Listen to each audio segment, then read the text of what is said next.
Welcome to Common Man Cocktails. Happy 2024, everybody. I will be making cocktail videos soon with the crew, probably a couple weeks from now or whatever, and we'll do a live stream. I'll let you know on facebook.com/cocktailtv, and for our members here, and I guess everybody here on our community page. I had a couple questions. I'm going to make two videos. So, first video, we're going to answer this question. Stephen Foisey asked, we want a final resolution on the difference between a splash, a dash, and a top. Some classic examples. I mean, dashes are pretty easy. You have dashes of bitters, dashes of saline.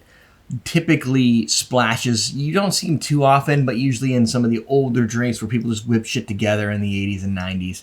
And then the top, which is a little bit more old school classic and kind of still fits into the new school a little bit. So I'm gonna give you the definitive answer on dash. So I don't know what this is. Hold on. Water? I don't know. So typically a dash is 1 milliliter, and I say typically meaning like it's always 1 milliliter. Let's just draw a line in the sand. And who defines that? Cocktail bitter companies, typically, because that's kind of what they're playing their audience to, and they're telling you what to do with their product. This is Scrappy's Orleans Bitters. AwesomeDrinks.com. If you want some Scrappy's bitters, I've got them on sale because I'm trying to move all of the bitters out of the store. So if you're looking for some Scrappy's, good deal on Scrappy's.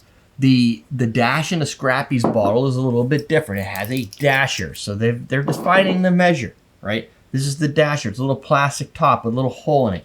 If you just go like this into your shaker tin or your mixing glass or your cocktail, you're going to get a milliliter.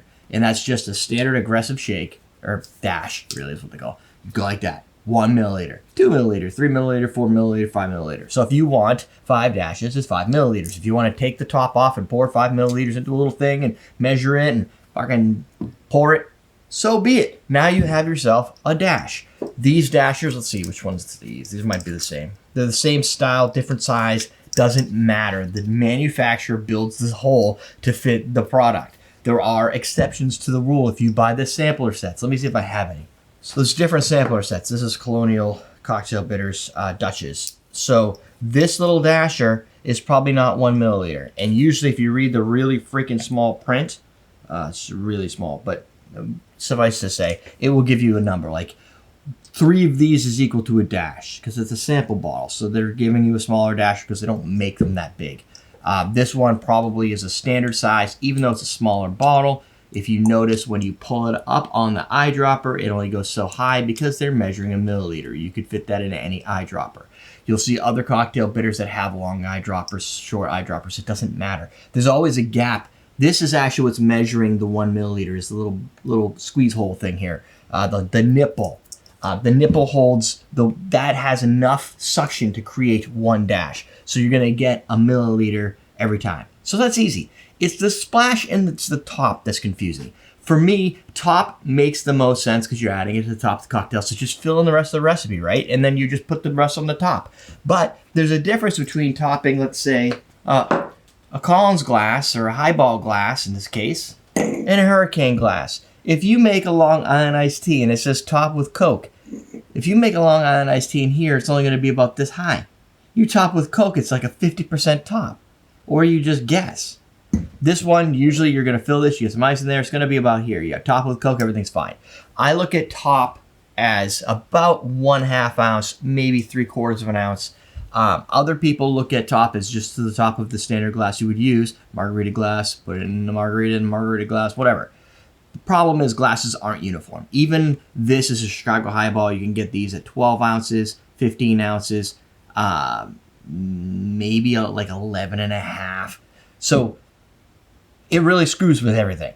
The traditional answer, which I don't like, is you either are doing it for taste or for color. So with a Long Island iced tea, you're adding Coke for color to give it the tea color. So it's not going to impact a lot of flavor, maybe a little bit of sweetness, but it's not that impressive on a flavor profile. You're adding Coke to a Long Island iced tea for color to make it look like tea. So how much do you top? Enough for it to look like tea, and then you stop.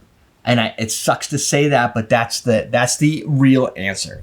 There is no number that you can go with. You'll never find any bartender that'll say it's this. Some will say, it's between 1/2 ounce and 3/4 of an ounce. Well, if that were the case, just put a ½ ounce or 3/4 ounce. Don't add a new measure for an implied old measure. It makes no sense. So you're going to get that. The other one is flavor. If you're going to add a little flavor, you'll notice some people get lazy when you're making food or whatever. You're just like, it's just for me. I don't care. And you build your recipe and everybody's like, I love this. What's the recipe? And you're like, I don't know, a dash of this, a pinch of that, a splash of that. It gets a little bit more complicated because people are doing this by taste. So they're just figuring it out. So if you're doing it by taste with like citrus, probably want a ½ ounce. If it doesn't have enough taste, 3/4 ounce. If that's good, write in your recipe book 3/4 ounce and nix the top concept or the splash concept because neither of them have any specific measure. Splash, what I've also heard is you just take your glass and, so here, we got some Tobala, nice expensive product. If you wanted to splash a mezcal in your drink, you would do this until it glugs once and then you lift it up.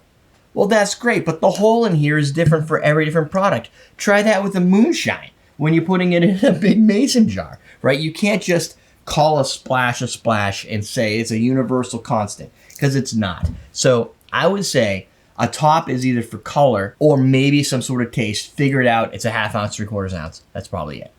A splash, then splash the amount you use. If it's 2 splashes or whatever, then 2 splash the equivalent into a measuring cup. Look at it, figure out the number, and go. So the message here is screw splashes and tops. Just do what feels right and consistent for you. The best thing to do is use the same glassware to make the same cocktail. That way you know basically what your top is. I would say nix splash altogether. Top is really the only arbitrary number to use. So think color and taste profile. Figure out which it is. Is it a ½ or 3/4? Write it down. Never use that again. So you've got a top which you replace with a number, a splash which you replace with insanity and get rid of it altogether, and a dash is always 1 milliliter. That's it. Got more questions? Write them below. We're teaching you how to drink.